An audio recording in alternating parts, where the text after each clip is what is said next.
문화적 관점에서 말하면 품격 있는 경험은 신문과 라디오를 떠나 책으로 돌아가는 것, 서두름으로부터 여유로움과 고요함으로 돌아가는 것, 산만함으로부터 집중으로 돌아가는 것, 감각적 흥분으로부터 차분한 사색으로 돌아가는 것, 거장 숭배로부터 예술로 돌아가는 것, 성물근성으로부터 겸손으로 돌아가는 것, 무절제로부터 절제로 돌아가는 것을 의미한다. 격식에 얽매이지 않고 품위를 지키는 27가지 방법. 어른이라는 진지한 농담.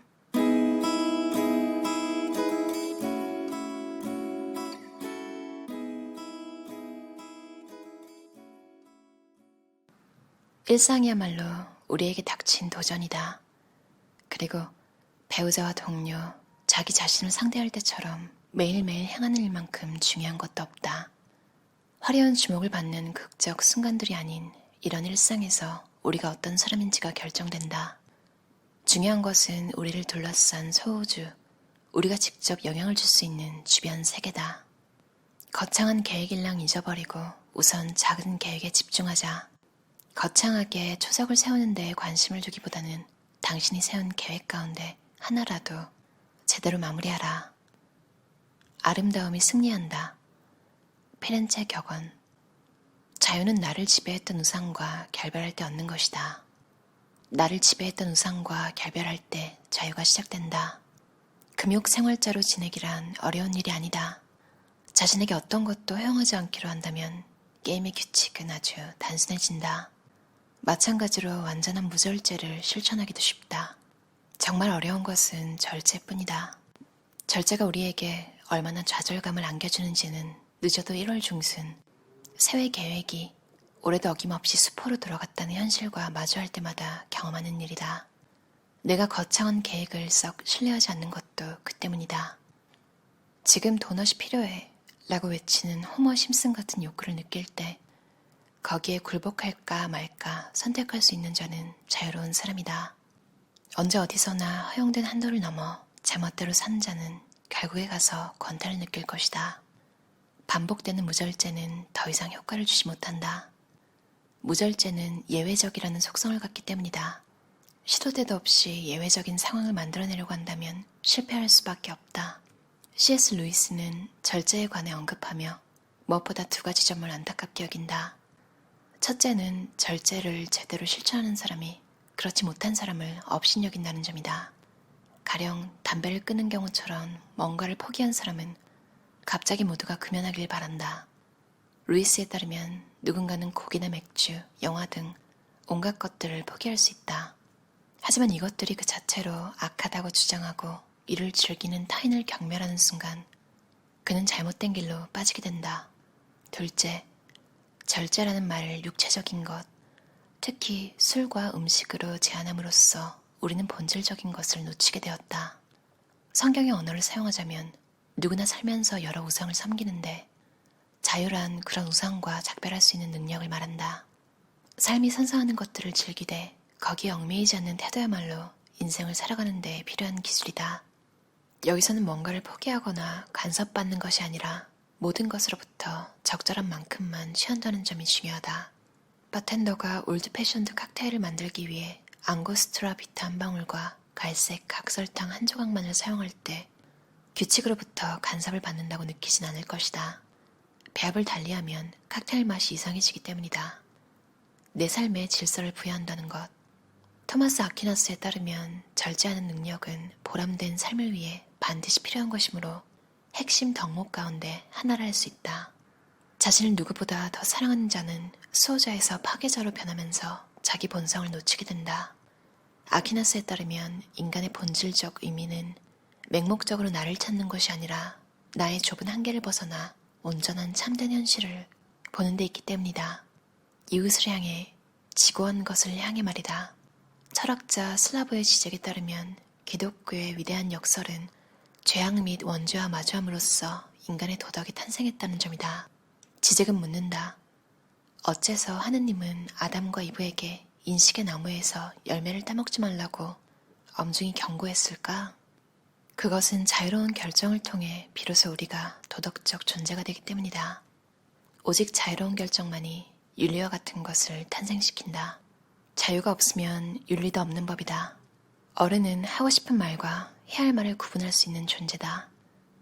우린 수군대기를 좋아하고 자만에 빠져있고 호기심이 강하고 입이 가볍다.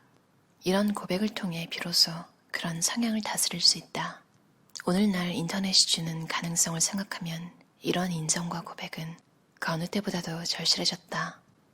사춘기에서 벗어났으면 태어남과 무심함을 착각하지 말아야 한다. 스토아주의자들은 감정 자체에 반대하지 않았다. 반대로 즐거움, 델리키움, 즉 아름답고 일상적인 것에 대해 느끼는 기쁨이야말로 스토아주의자들에게 특별한 역할을 했다.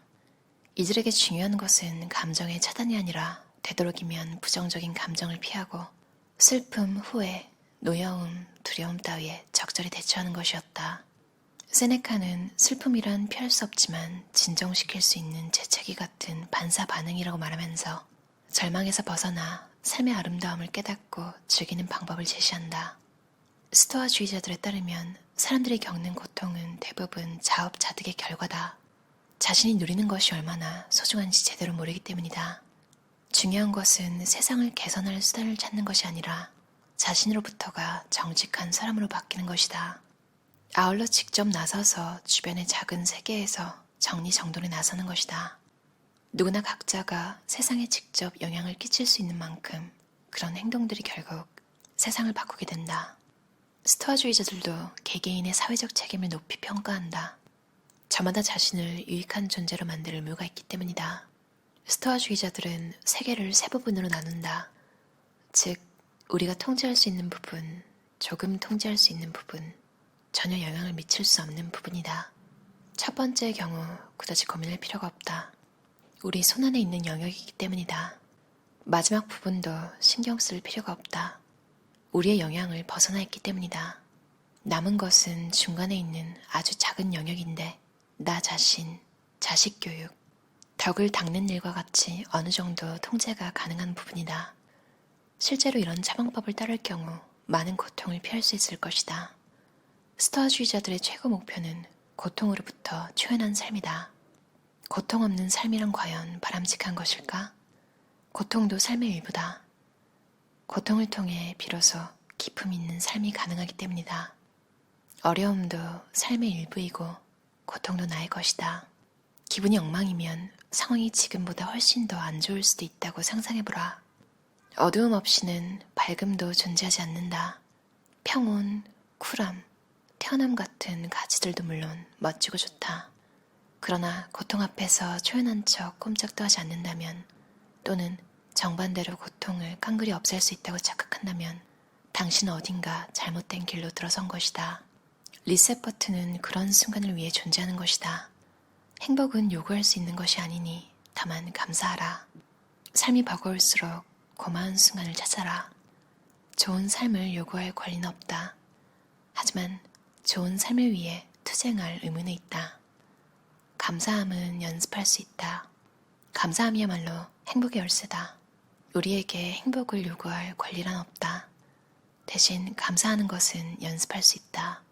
어떤 상황이 닥치더라도 느긋해 보이고 갖은 고생도 가볍게 받아들이며 늘 유쾌함을 잃지 않고 재치 있는 농담을 던질 수 있는 사람. 모든 자리에서 적절하게 갖춰 입고 처신할 줄 알면서도 거만하지 않고 기꺼이 도움을 주면서도 생색내지 않는 사람. 확고한 원칙을 가지고 제 의견을 똑부러지게 말하는 사람. 그러나 언제 침묵하고 언제 눈을 감아줘야 하는지도 아는 사람. 그리고 곤란한 일이 벌어지면 중재할 줄 알고 사람들을 잘 이끌며 얼굴에서부터 신뢰를 줌으로써 불편한 내용조차 불편하지 않게 전달할 줄 아는 사람. 누구든지 이런 사람이 되고 싶어 할 것이다. 그리고 누구나 이런 사람과 함께하고 싶어 한다. 아리스토텔레스는 놀랍게도 그런 사람이 실제로 존재하며 우리 모두 그렇게 될 수 있도록 힘써야 한다고 믿었다. 아리스토텔레스에게 덕스러움은 태어날 때부터 주어진 것이 아니라 꾸준한 연습으로 배워야 하는 것이다. 이 주장대로라면 인간은 악기를 배울 때처럼 올바른 교사의 가르침을 받아 연습을 거쳐 달인이 될 수 있다. 실제로 우리는 누군가 어려운 곡을 힘들이지 않고 연주할 때 탁월한 연주라고 칭찬한다. 이 말에는 연습을 통해 언젠가는 모든 게 쉽게 보이는 경지에 이르리라는 기대가 들어있다. 아리스토텔레스에게 덕은 절대적 가치라기보다는 양극단의 중간에 놓인 것이다. 용기의 부족은 비겁이라는 악덕으로 나타난다. 하지만 반대편의 극단에서 용기라는 덕은 앞뒤 가리지 않는 무모함으로 변질된다. 용기는 정확히 한가운데 자리할 때 덕스럽다. 여기에는 다른 여지가 없다. 이는 최적의 지점, 라틴어에서 말하는 황금의 중용에 해당한다. 다행히 아리스토텔레스에 따르면 우리 안에는 덕스러운 사람을 알아보는 능력이 들어있다. 우리는 살아가며 누군가에게는 가해자가 되고 누군가로부터는 피해자가 될 수밖에 없다. 우리는 살아있다는 것만으로 이미 죄를 짓고 있는 셈이다. 어쩔 수 없는 일이다. 삶이란 곧 먹고 소비하는 행위다. 우리 모두가 원하든 원하지 않든 이 세상에 생태학적 발자국을 남긴다. 누구도 완전 무결한 사람은 없다는 생각이 널리 공감을 사게 될 때 그 자체로 인류는 한 걸음 더 나아가게 된다. 어떠셨나요? 알렉산더 폰 쇤브르크의 어른이란 진지한 농담이라는 책이었어요. 창림 출판사에서 나왔고요. 옴기니는 이상희 번역가예요. 미니멀리즘, 정리 다 하고 나면, 그러니까 물질적으로 정리가 다 되고 나면 인간으로서의 품격, 품이 있는 사람이 되고 싶다는 생각이 들잖아요. 그럴 때 철학책은 너무 무겁고 또 너무 가볍게 위로만 하는 에세이는 와닿지가 않는다면 이 책을 읽으시면 좋을 것 같아요. 쉽게 써져 있지만 여러 가지 생각을 하게 하는 것 같아요. 사실 어떻게 살아야 하는가에 대한 방법? 이런 게 명확히 나와 있는 한 권의 교과서는 없잖아요. 있었다면 학교에서 배웠어야겠죠. 다 조금씩 몸으로 체득하면서 배워가는 건데, 그래도 이 저자가 최대한 어른이라는 말에 걸맞게 살아갈 수 있는 방법을 27가지로 정리했어요. 왜 27가지냐면 이 책에 나와 있는데요. 1, 2, 4, 7, 14 약수들의 합으로 이루어진 게 28인데 이건 완벽한 숫자고, 완벽함은 비현실적이기 때문에 거기서 하나 모자란 27로 정한 거죠. 완전 무결한 것은 죽은 것, 경직된 것이다. 숫자 27은 완벽에 조금 못 미쳤다는 바로 그 이유에서, 그리고 나아갈 방향은 직시화돼 목표에 도달했다고 우기지 않는다는 점에서 완벽하다고 할 수 있다. 갑자기 27이라는 숫자가 되게 좋아지는 문장이죠. 이 문장을 보고 예전에, 진짜 오래전에 미학 오디세이 1권을 읽었던 기억이 나요. 거기 보면 이제 비대칭의 아름다움에 관한 부분이 있는데, 그걸 읽고 어린 마음에 너무 놀란 거예요. 아, 좌우 대칭이 아름다움의 기준이 아닐 수가 있구나. 약간 비뚤어진 그 자체가 최고의 아름다움일 수 있구나. 이런 걸 느끼게 해줬던 것 같아요. 근데 이 숫자에 관한 이야기도 되게 비슷하죠. 우리가 완벽하다고 생각하는 건 어떻게 보면 마음속에서는 완전 무결한 것은 죽은 것, 경직된 것, 더 이상 발전의 여지가 없을 수 있다는 말이잖아요. 이 책 전반에 걸쳐서 제가 일상에서 항상 염두에 두고 있는 모든 것에 대한 밸런스, 이런 걸 저는 말로 못하는데 이 저자가 이렇게 글로 잘 정리해서 책을 내줘서 좋더라고요. 품격 있는 인간이 되기 위해서 도움을 주는 책이지만 그 설명에서 28에서 1 뺀 이야기가 마음을 되게 편하게 하더라고요. 제가 아주 예전에 디자이너로 일할 때 저는 항상 3배 운이 별로 안 좋았거든요. 진짜 지독한 성격의 소유자들이었는데 처음으로 인간적으로 정말 인간다운, 제가 인격적으로 존경할 수 있는 분을 만난 거예요. 그분이 디자인 정렬을 할 때 황금 비율 같은 것도 쓰고 가운데 정렬, 뭐 그런 기능들이 있잖아요. 그런 걸 자주 쓸 때도 있는데 그분이 하신 말을 평생 마음에 담고 살아요. 뭐라고 하셨냐면, 그리드랑 정렬 너무 믿지 말고 결과물은 사실 사람이 보는 거다. 내 눈을 믿어라. 그러니까 마지막 결정은 뭐 기계해주는 계산도 아닌 내 눈이 내가 어떻게 느끼는지 결정하라는 거였죠. 그 어딘가에 자리 잡는 완벽함, 마음에서 생각하는 완벽함, 이 책에서 나와 있듯이 아리스토텔레스가 말했다고 했잖아요. 덕은 절대적 가치라기보다는 양극단의 중간에 놓인 것이다. 모든 것에 이 지점을 찾는 게 삶을 살아가는 과제 같다는 생각을 했어요. 용기가 부족하면 비겁이라는 악덕으로 나타나고, 근데 그렇다고 용기가 너무 지나치면 무모한 인간이 된다는 거죠. 삶에서 모든 것을 선택할 때 이 어딘가에 여러분이 바로 여기야 라고 느끼는 지점을 찾아가는 것, 그게 하루하루 발전하고 내일이 기대가 되는 이유 같아요. 그리고 책에서 나와 있던 내용인데 이 부분도 참 좋았어요. 타인에게 엄격하게 잣대를 들이대는 건 스스로에 대한 과대평가에서 나온대요. 그러니까 나도 흠이 있다는 걸 항상 생각하고 살면 타인의 흠결에 너그러우신다고 해요. 그리고 살면서 우리가 얼마나 수많은 용서를 받았는지 생각하면 내가 했던 실수를 눈 감아준 사람들도 떠오르고요. 순간순간에 만나서 내 인생에 따뜻함을 전해준 사람들한테 되게 감사하게 되더라고요.